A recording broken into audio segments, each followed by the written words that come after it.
Mungu analipenda taifa hili ambayo na makusudi mema kwa ajili ya taifa hili. Ametusimika sisi kanisa, na ndani ya kanisa kuna mtumishi wa Mungu nabii hapa. Sikiliza.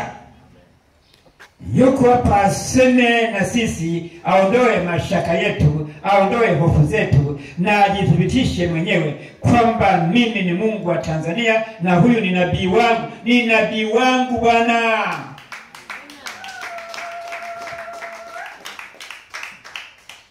Amen. Amen. Amen. Amen.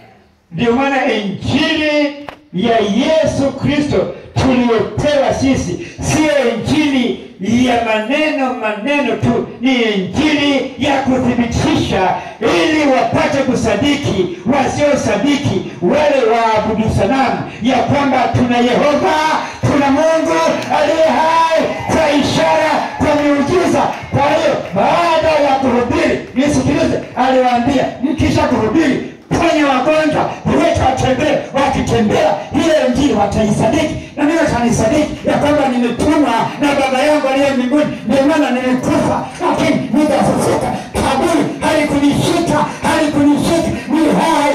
Wasadiki ya kwamba mimi Masihi na Bwana aliyetuma ni wa kweli. Na sasa tuko kwa ajili ya jambo hili. Mungu atathibitisha mtumishi wake na neno lake kwa ajili ya taifa hili la Tanzania.